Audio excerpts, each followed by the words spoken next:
Many of our students do really great things, but once in a while one does something truly heroic. There are many reasons why the Heroes Award is so special to us. For one, it honors a college professional studies student who's done something truly heroic. It always impresses me to hear the stories of what our students have done. They're doing amazing things, and this gives us a chance to honor them.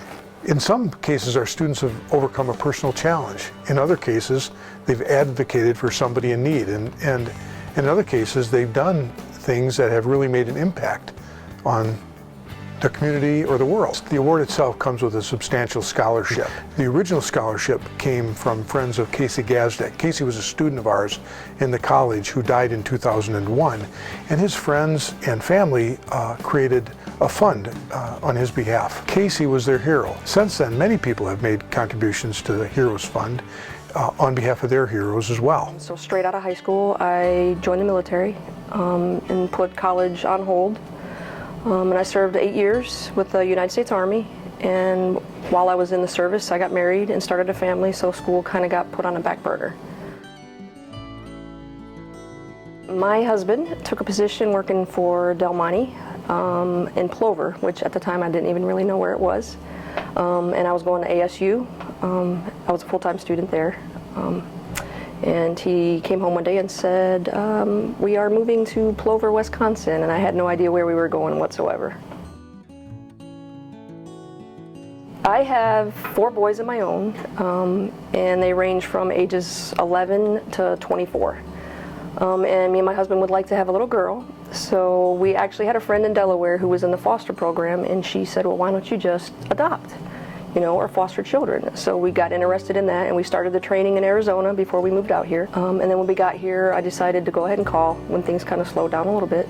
So I called Portage County and let them know that we had already been trained and, wanted to know what we needed to do, to become foster parents here in Portage County. And then we got a call, I believe it was on Wednesday.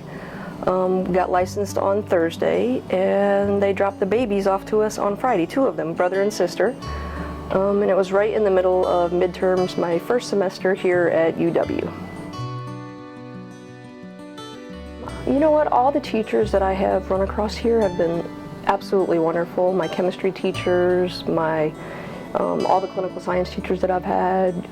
Probably the most influential right now for me has been Dawn, because she's the one that introduced me to the program. She listened when I told her what it was I wanted to do and what road I wanted to go down, and she's there whenever I have questions about what classes I need to take, and if I feel like I can't take these classes, she's like, oh no, you can handle it.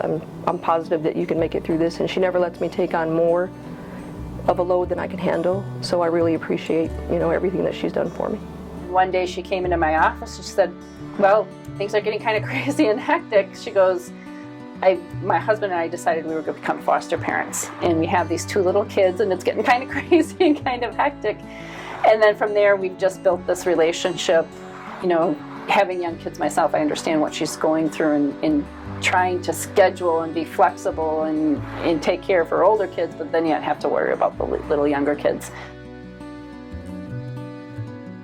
At the time when they came to us, the littlest one was 10 months old, and then his sister was 22 months old, and then it just they don't really care about your schedule, your time management. So the hardest part for me was learning how to readjust myself and just re-energize myself. I would go all day, just nonstop.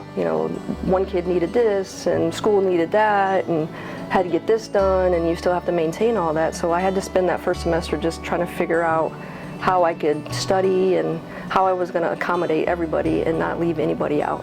But all in all, it's really worth it. They're such wonderful kids.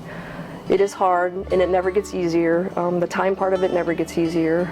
I thought, well, next semester will be easier, but in reality, the kids get older and they get more needy with things. As the little ones get older, they need more stuff, and they understand more that mom's not paying attention to them, and so it hasn't got any easier. But it's a lot of fun. It's a lot of fun, and it's well worth it. To take on a 2- and 3-year-old, it just struck me as, wow, what a sacrifice to be willing to, slow down her dreams, where she's not getting rid of her dreams and her goals completely, but she's putting others before her.